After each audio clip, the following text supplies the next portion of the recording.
Welcome to the Cabral Concept, where board-certified naturopath and integrative health practitioner Dr. Stephen Cabral shares how he was diagnosed at the age of 17 with a life-altering illness and given no hope for recovery. It was only after studying and traveling all over the world did he discover how to combine ancient Ayurvedic healing practices with state-of-the-art naturopathic and functional medicine to fully rebalance the body and re-energize it with life. It's time to discover how to get well, lose weight, and finally feel alive again. And now, here's your host, Dr. Stephen Cabral.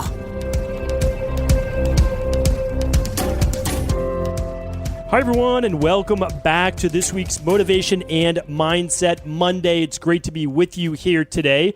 Always excited to be able to start my week off right with you and really focus on a topic that, without it, not too much else exists in our life, and that is getting the motivation and having the inspiration and the proper mindset in order to take all of the opportunity and all of our potential and be able to move forward in life towards it and with it. So it's always a great pleasure to be able to just try to inspire you, to get you moving forward, to continue to have you moving forward with just some things that I've learned over the years from many brilliant mentors and books that I've read and seminars that I've been to, certifications that I've taken.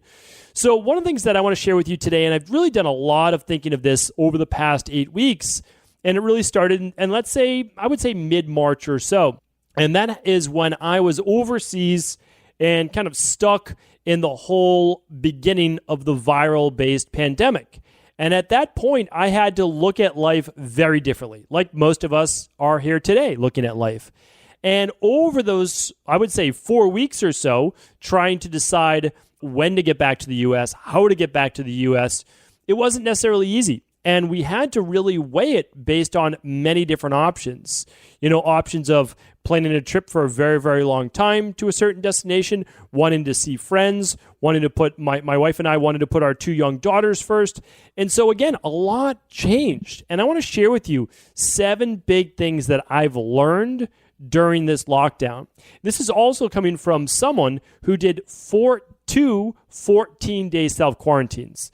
And a true self-quarantine means that when you enter a new location, you don't leave your residence. So you don't leave your home or you don't leave your apartment. So I did one when I was going from Australia back to the U.S., landed on the west coast of the U.S., did 14 days there. Okay, didn't leave, just got our goods, our food, supplies, whatever we needed, and then we just bunkered down and we made do.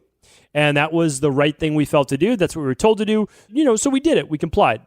And then we said, okay, even though it's beautiful weather here, if you're going to get sick, it's absolutely better to be in the sunshine and warm weather. And as now, of course, we see that play out. I just shared with you last Friday, studies on populations with lower vitamin D don't do so well with viruses. And the immune system, again, we know these things, right? Especially with just my education background, all of those things. I know those things. I try to pass them on to you. There's not a whole lot of things that I have a deeper breadth of knowledge on, and simply health is one of those things where I've spent the last 20 plus years studying that. And again, this comes from brilliant doctors that I have had the pleasure to study under. Either way, we said we need to get back. We need to be closer to family. It's what we want to do. Well, we come back, and then we have to do a second 14-day. Now, during that time, though, I've had a lot of time to think. I haven't had access to all of the things that I have, in my Boston office, which is closed, all of the things that I enjoy, that I like. But even though I do enjoy having my own office and really having a beautiful practice that I've really worked hard at trying to develop and achieve, and I just built that office out no more than 60 days ago, before I had left. Many of you saw the photos that I put on Instagram, and now, it's unable to be used. And I invested a fair amount in that because that was kind of like the dream office that I always wanted to create. It had 5 different sections, one for my reading, my study, my desk, another for shooting video, basically holding meetings on a couch, comfortable area, another with kind of a mock kitchen setup. I had one with a video presentation, and another part with a whiteboard. Now, I only share all of this with you because that's kind of always what I wanted. I wanted to be able to hold some small groups there. I wanted to be able to do a lot more video, which many of you know I was looking forward to doing. And all of it was set up, and now it's not because my building is no longer accessible because Boston is one of the cities that is kind of locked down the tightest. There are very, very few people there. Well, no one's supposed to be out after 9 p.m. or before 6 in the morning. And they take it very seriously. And I understand for sure, without a doubt. So rather than dwell, though, on all the things that I'm not able to do, I really like to stay focused on what I can do. And much of my thoughts have shifted and actually changed quite dramatically in certain areas. And I want to share that with you right now. So the first one is this. It's family first. And I know that many people say that. And I know that might be somewhat cliche. But for me, when everything was happening, I was just happy that I was with my family, my immediate family, my wife and my 2 girls. And so I knew that as long as I was with them, whatever happened, we weren't separated, we were together, that everything was going to be okay. I didn't know what was going to happen exactly. I didn't know where we were going to be staying, but we're together, and as long as we're together, we're going to be able to figure it out. And then there's the second part to that. That is like, there's the extended family. There's my parents, there's my in-laws, there's my 2 brothers and 1 sister, there's all of the cousins, there's all of that. Like, we're a pretty close family. And even though we were not too far away on the West Coast, we were obviously only 3 hours time difference or so, but we weren't able to really connect. And we weren't there that if something ever happened, we wouldn't have been there for our family. And I wanted to be able to be there for my wife's parents, as well as my parents. So, there's just something to be said. And I know not everyone's obviously able to live close to family. And it's not like I necessarily see them, every single week, but it's just the option to be able to do so, know that they're okay, and to be able to take care of them if they ever needed it. And that to me just became really apparent because, my wife and I, we've thought about moving all over the country and being in the warmer weather, all of these different things. But for right now, it's not in the cards, and it's not going to be in the cards. Even though we don't love Boston winters, January and February and March are harsh. They really are. It's okay that it snows and all that good stuff in December because it's the holidays and it's beautiful to be here. And that's kind of how, for me, Christmas and the holidays is supposed to be. That's just for me personally. It's my opinion. And April is not a great month either. It's raw, it's rainy, all that good stuff. But spring is coming, and so you're willing to deal with it.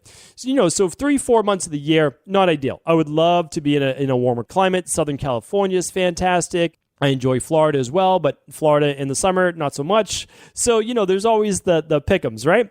So, but the thing is that our family is in the Northeast. We've always grown up around the Boston area. That's most likely where we're going to be because that's where family is. And so for me, that really connected. And I said, I get it. And it's solidified in my mind that whatever family needs, that's what it's all about. Number 2 is that even with introverts, so even people that are more introverted, I don't even know where I fall in the continuum. I'd say I fall more towards introvert, except for the fact that I love being around people at the same time. So I absolutely love it. My wife, I don't know if she's going to appreciate this. She's a little bit more introverted than I am, or a lot more. Like, I love putting on seminars. I love talking with people. I love being able to connect with people. I really do. I very much enjoy that. But I also very much enjoy my own quiet time. I need time to read. I need time to do my research. I need time to record my podcast, and all of that is done solo. And so I like both. I really do. But what I found is that even during these times, unless you're really and I don't mean this in a bad way at all, more of an extreme introvert, we are social animals. And I've talked about the book before about this, but we need to be around other people. We need to see other people. So it's so strange that even though, again, I'm out, it's beautiful weather, all of those different things, we see people where we're making sure we keep our distance from them, or we're actually walking to the other side of the street or sidewalk if we see someone coming. This is so unnatural and so unhealthy for the mental psyche, and especially the mental psyche of children, that I hope that it does not cause any long-term detriments to the way that we look at each other and society, especially since, and I'm not going to get too much into viral-based issues today. Actually, I won't at all, so I'm going to save that for another day. But it's just not healthy, it's not good, and it's most likely not helping at all. We'll just put it that. If you want to look at the science, you're welcome to look in the science. So I just worry about that.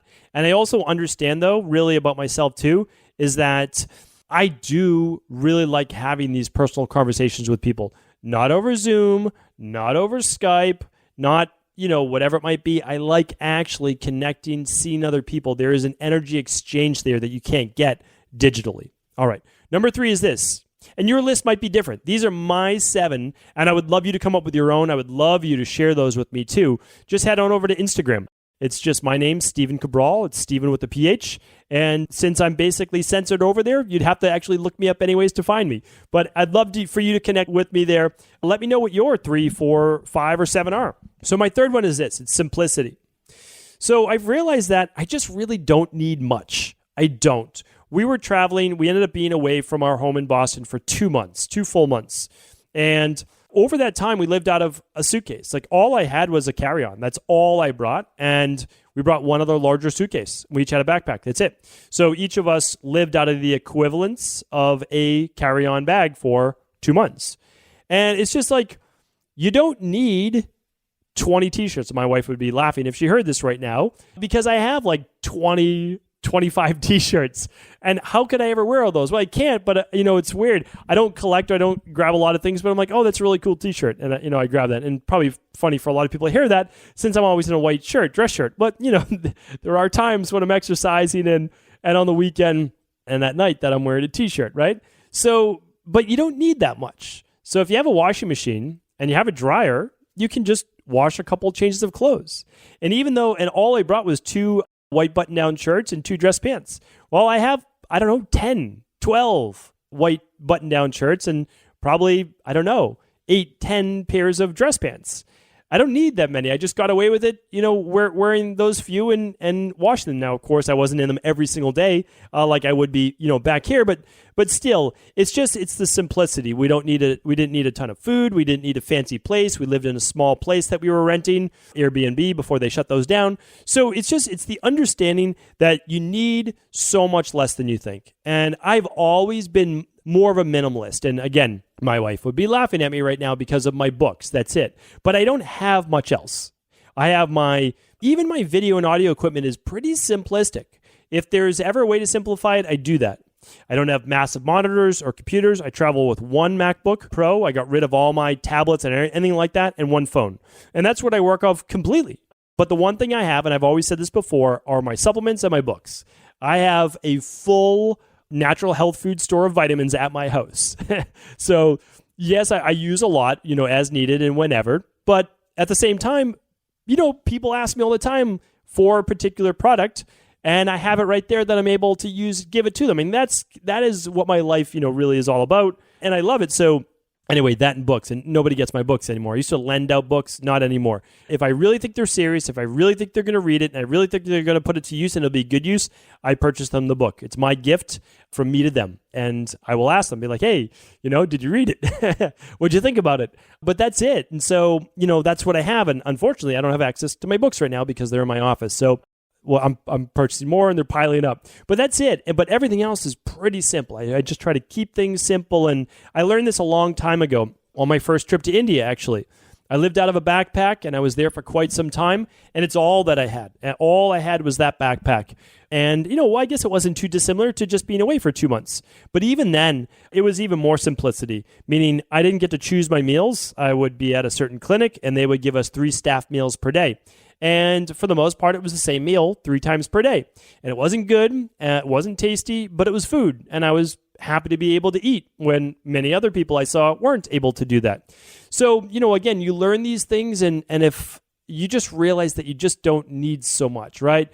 I kind of dreamed that I'd have this, when I look at a future home that I want to purchase, things like that it would be bigger. I don't even see that I need that anymore. And it's kind of like the why, right? I love the simplicity. I really do. And it seems to be resonating more with me more and more. I don't know if it's because, I just celebrated another birthday about 6 weeks or so ago, 8 weeks ago, I guess. But anyway, that's really what I'm leaning towards. And that was number 3. Number 4 is savings and almost like stocking up all in one, but not going overboard, right? It's not scarcity, because that's a really bad mindset to get into. But I've just realized that this could happen again. And it's peace of mind. And so now not everybody can do this. And I was not always in this position. A lot of people don't know this, but I basically started over my business 3 to 4 main times. So I went from building up my business to then starting over completely from scratch around 27 years old. Actually, it happened at 24 years old and then 27 years old. Then it happened again at 32 years old. And then it happened again around 37 years old, like to zero. And that's because I was starting a new business and I put all the savings I had back into that. It either was going to work or it wasn't. Now, again, like that's not for everybody. And I don't even recommend that for most people, 99.9. But it's what I wanted to do. It's what I believed in. I've been fortunate. But if this had happened during any one of those times, I would have zero, like absolutely nothing. And so that's why I absolutely understand where many people are coming from who are losing everything. And to be able to save 3 to 6 months, and I talk about this with our teams and all of these different things we have going on because it's the same thing. Like we need that 3 to 6 months of savings for our company as well to make sure that everybody stays on payroll and all of those specific things. And I've been very fortunate that we've kept every person on our team. It was not easy, but we kept everyone on to make sure that they and their families were taken care of as well. And it's not to the detriment of the company, but certainly it wasn't easy and not easy, but we felt it was the right thing to do. And if we could make it happen, we were going to make it happen. And we did. So, that's a big part of it. But it's also just with supplies. Like right now, again, I'm not in a scarcity mindset, but I'm making sure that I have 6 months of my supplements. I'm having, basically 3 months of food supplies. I got my Berkey water filter. I know where I can get water, like all these things, because again, this was one form of what we went through. Could be different. Like what if I'm not doomsday or anything like that. I'm actually far from it. I really believe in optimism. When people start to talk negatively, I say, be careful. You don't want to put your energy there, but you want to be realistic, and you could lose power. There's no doubt about it. When I go to Maine, there's power outages twice a year. So you could lose power. And so it's like, well, what do you do if you lose power? What if it went out for 2 weeks? Like, are you able to get by? So I just kind of think of those things. And once I have it then prepared and I'm good, well, then I never have to think about it again. It's just there. And that's kind of like putting my mind at ease. And so I know not everyone's able to, but certainly I just want to share, for me, kind of one more thing that adds peace of mind and being able to sleep at night. The next one is this. It's just appreciation for what I'm able to do. Like for the work that I'm able to do. I really am appreciative of that. I'm super grateful that I get to teach. I get to formulate for Equilibrium Nutrition. I get to set a vision for that company, that I have an amazing team, that I was able to found the Integrative Health Practitioner Institute, that we have on our way to 2,000 members there just from word of mouth and certified health coaches. Very grateful, very appreciative for the work that I do every single day, that I'm allowed to do, that I'm able to do. And again, that started with just doing it because I felt it was the right thing to do. And I believed that it was where I should be moving towards in life. And that's why I did it. And for many, there was a good basically year where I just did it and there was no compensation, anything like that. And it was a lot of work and still is to this day. But it's what I love doing, and I've always been that way. If it's something that I love doing, it doesn't matter that I'm being compensated or not. When I do it, I feel benefit, and I hope to be giving benefit to others. And so that's always, they say follow your heart, right? But it's like, I guess it is that, but it's, if you didn't do it, it would also gnaw at you, and you feel like you would not be living your life's purpose and potential. And so I'm just grateful that I'm able to do what I feel my purpose is. And so that's my number 5. Number 6 is this, and this is a big one. This is a real big one, and this is it. Well, I'm just going to give it to you. Some decisions are hard in life, and they have no easy answers, and sometimes there's no right answer. And I've really learned that during this whole pandemic. I really have. In the beginning, like everyone else, and I believe we did the right thing, I said, again, we need to stay inside. We need to stock up. We have no idea what's going to happen, right? And I was all on board with that, and I'm very happy that I gave that advice, and I followed that advice and try to live that. And then it's after a while, well, how long do we stay inside for? Especially when we see the percentage mortality rate drop below 1%. It's really difficult. Because, okay, we have people staying inside, so there's less infection, there's less spread. Now, I thought we did that in order to be able to make more room in hospitals so they wouldn't be inundated. But then when people don't go back to work, The average person that I've read and that I've seen in studies, economic-based studies, has around $400 to $500 in savings. And of course, that would have been wiped out within a month, right? So what happens when you keep people out of work for 2 months or 3 months and all they had in savings was $400? And, well, they say, okay, well, they're not going to pay their rent and they're not going to pay their car. Well, does their car get taken away? Does their landlord try to kick them out because they're trying to pay their mortgage? How does this work? And then, okay, well, a $1,200 check isn't going to cut it. And then what happens when the person, hopefully they do get their job back 3 months later, 4 months later, but now they're 3 to 4 months now in debt and they were only able to save couple $100 a month. How do they ever pay back that $10,000, that whatever that might be? How do they ever get from under that?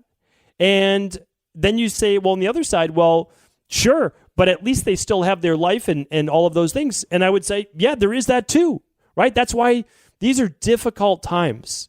These are difficult situations. And you have one person who believes this, and you have another person who believes this.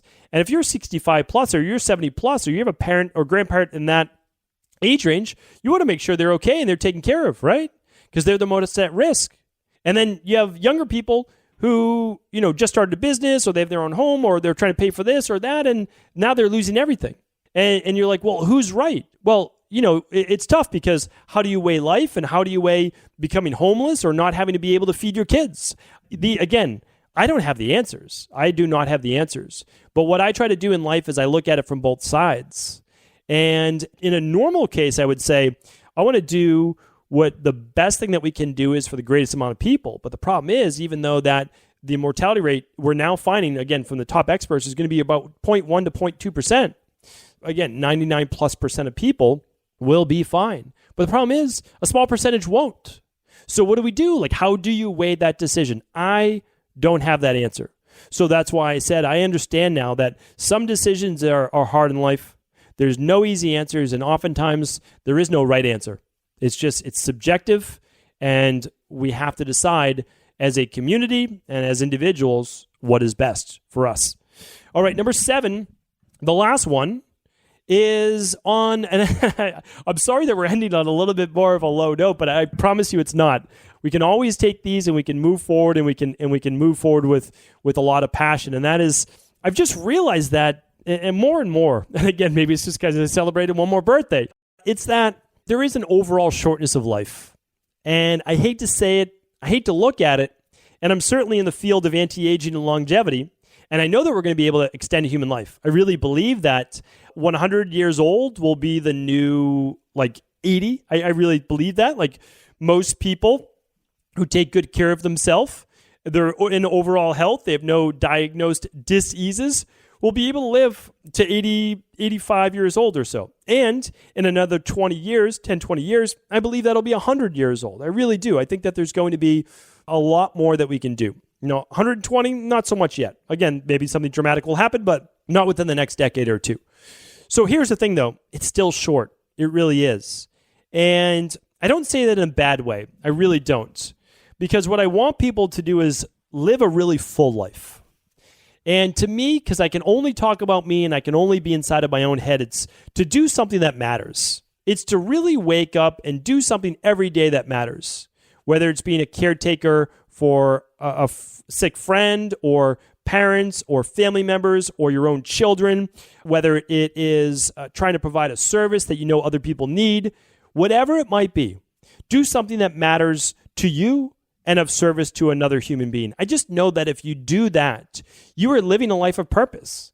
And so when you look back on it all, I don't think you'll necessarily have regrets. You'll say, yes, there are other things I could have done, but you know what? I made the best choice with what I was able to do at the time. And overall, I lived a really full life. And that's why I try to live by that quote that I always share with you, right? And it's, the future is no place to place your better days. It's not. The future is no place to place your better days.